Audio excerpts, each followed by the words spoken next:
दोस्तों, अगर पिछले एक साल की बात की जाए तो पश्चिमी देशों द्वारा किसी भी मंच का इस्तेमाल केवल और केवल रशिया के खिलाफ किया गया है। हम सब लोग देख पा रहे हैं, G7 हो, G20 हो या फिर अन्य किसी तरह की कोई बायलैटरल टॉक हो किसी भी देश के बीच में, यहाँ पर पश्चिमी देश रशिया को बीच में लेकर आ ही जाते हैं। तो भला भारत क्यों ऐसा ना करे। इसके अतिरिक्त भी देखा गया है कि भारत को भी जब घेरने की बारी आती है फालतू के मुद्दों को लेकर, तो पाकिस्तान हो, चाइना हो, ये लोग किसी भी मंच का इस्तेमाल सीधे भारत के खिलाफ कर देते हैं। रिसेंटली हम लोगों ने देखा, पाकिस्तान के विदेश मंत्री ने भारत आकर SCO में भी कश्मीर का मुद्दा उठा लिया। वो तो अच्छा था कि सामने S जयशंकर साहब खड़े थे और उन्होंने कुछ इस तरह का जवाब दिया कि ये लोग अब अपना मुंह दिखाने लायक नहीं रहे हैं। लेकिन कहने का मतलब यहाँ पर यह है कि किसी भी मंच का इस्तेमाल अपने स्वार्थ के लिए आजकल किया जाता है। ये एक तरह का ट्रेंड बन गया है। तो अब इसी चीज का अनुकरण भारत भी करने लगा है। हम लोग भी पिछले कुछ समय से देख पा रहे हैं, हमारे भारतीय प्रतिनिधि अब किसी भी मंच का इस्तेमाल UNSC में अपनी परमानेंट सदस्यता और साथ ही वीटो पावर की सुनिश्चितता के लिए लगातार करते आ रहे हैं। एक्चुअली यहाँ पर रिफॉर्म्स की बात की जाती है, जिसका अल्टीमेटली मकसद यही होता है कि भारत को आप डिसीजन मेकर बनाइए। अब इसी तरह का कुछ वाक्य निकल कर आया है G7 की तरफ से। हम सभी जानते हैं कि G7 में रिसेंटली प्राइम मिनिस्टर पहुंचे हुए थे जापान के हिरोशिमा में, और वहां पर प्राइम मिनिस्टर मोदी ने अपने संबोधन के दौरान जिस हिसाब से UNSC को घेरने की कोशिश की है और जिस हिसाब से अपना पक्ष रखा है, वो काबिले तारीफ था। चलिए आगे जानते हैं कि उन्होंने G7 के मंच से UNSC को लेकर और इसमें सुधार को लेकर क्या बातें कही है।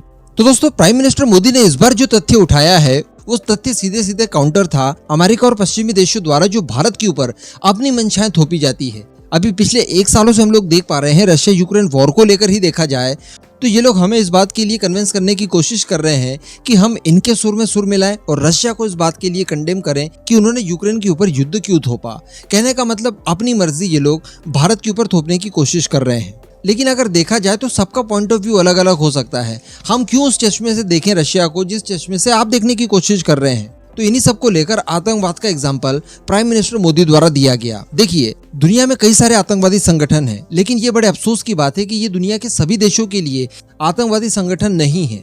सबका काम एक है, सभी मानवता के खिलाफ काम कर रहे हैं। लेकिन इसके बावजूद दुनिया के सभी देश दुनिया के सभी आतंकवादी संगठनों को आतंकवादी संगठन नहीं मानते। सभी लोग अपने अपने स्वार्थ के हिसाब से कुछ देशों को आतंकवादी संगठन के तौर पर रिकॉग्नाइज करते हैं, तो कुछ लोग नहीं करते। तो जब आतंकवाद के खिलाफ अगर सारे के सारे देश एक साथ नहीं आ सकते, तो फिर भला ये पश्चिमी देश या फिर अमेरिका इस बात के लिए भारत को कैसे कन्विंस कर सकता है कि भारत रशिया को भी उसी चश्मे से देखना शुरू कर दे जिस चश्मे से ये लोग देखते हैं। तो प्राइम मिनिस्टर मोदी ने यही कहा कि आतंकवाद को ठीक से परिभाषित तक नहीं कर पा रहा है UNSC।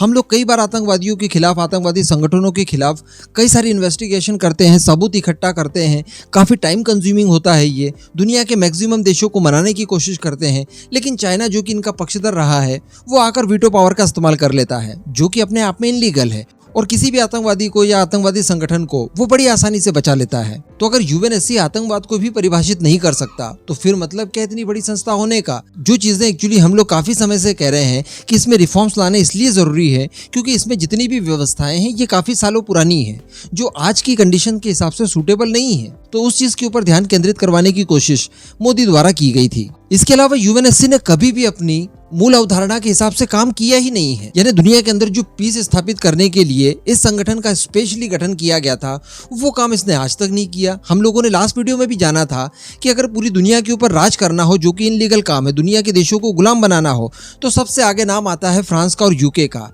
लेकिन अगर पीस कीपिंग टीम कहीं पर भेजनी हो, अपनी फोर्स को भेजने की बारी आई, तो वो भारत भेजेगा। अगर कहीं इनोसेंट लोगों के ऊपर न्यूक्लियर वेपन से अटैक करवाना हो, तो उसके लिए अमेरिका तैयार है। हिरोशिमा और नागासाकी पर वो न्यूक्लियर वेपन दाग सकता है। लेकिन अगर दुनिया की आधी पॉपुलेशन को वैक्सीनेट करना हो, तो इसके लिए भारत याद आएगा। अगर हिटलर से भी ज्यादा नरसंहार करवाना हो, तो सोवियत यूनियन और चाइना के लीडर्स इसके लिए तैयार बैठे हैं। लेकिन अगर दुनिया में कहीं भूकंप आ जाता है, किसी तरह की अन्य क्राइसिस आ जाते हैं, या लोगों को रेस्क्यू करने की बारी आती है, तो उसके लिए भारत याद आएगा। तो कहने का मतलब तमाम तरह के बुरे काम करके ये UNSC में 5 देश सदस्य बने बैठे हैं, वीटो पावर का इस्तेमाल कर रहे हैं, उसे एंजॉय कर रहे हैं, और अपनी इस पोजीशन को बरकरार बनाए रखने के लिए दुनिया के बाकी डिजर्विंग कंट्रीज को ये लोग नजरअंदाज कर रहे हैं। तो इन सब के ऊपर ध्यान केंद्रित करवाने की बात इस बार खुद प्राइम मिनिस्टर मोदी द्वारा कही गई, जो आज तक हम लोग देख पाते हैं कि या तो S जयशंकर साहब करते हैं, या फिर UN में जो हमारे अलग अलग प्रतिनिधि हैं जो भारत को रिप्रेजेंट करते हैं, वो लोग करते हैं। लेकिन इस बार प्राइम मिनिस्टर मोदी ने G7 के प्लेटफॉर्म का इस्तेमाल करते हुए पूरी दुनिया का ध्यान इस ओर आकर्षित किया है कि देखिए, यहाँ पर रिफॉर्म्स लाने बहुत जरूरी है। ये पिछली सदी के सारे नियम कानूनों और व्यवस्थाओं के आधार पर चलता है, जो कि आज 21वीं सदी के हिसाब से सूटेबल नहीं होगा। तो जैसा कि हम लोगों ने लास्ट वीडियो में भी डिस्कस किया था कि आज की जनरेशन को ये बताने की भारत कोशिश कर रहा है कि इसमें रिफॉर्म्स लाना न केवल भारत के लिए बल्कि पूरी दुनिया के लिए और वर्ल्ड पीस के लिए सबसे ज्यादा जरूरी है। और जैसे ये संदेश हम लोग पूरी दुनिया में फैलाने में कामयाब हो जाएंगे, जब दुनिया का हर एक व्यक्ति इस बात को मानने लगेगा कि हाँ इसके अंदर रिफॉर्म्स लाने जरूरी है, तो उस रिफॉर्म का सबसे पहला एडवांटेज भारत को ही मिलेगा। भारत के साथ साथ कुछ और देश भी हैं जो कि अपनी पोजीशन को यहाँ पर सुनिश्चित करना चाहते हैं और डिजर्व करते भी हैं। लेकिन भारत की अगर बात की जाए तो वो दुनिया में सबसे ज्यादा डिजर्विंग कंट्री है, जो कि इस समय यूएनएससी में परमानेंट सदस्यता और वीटो पावर के लिए डिजर्व करता है। बाकी इस पूरे मुद्दे पर आपका जो भी मानना हो नीचे कमेंट करके जरूर बताइएगा।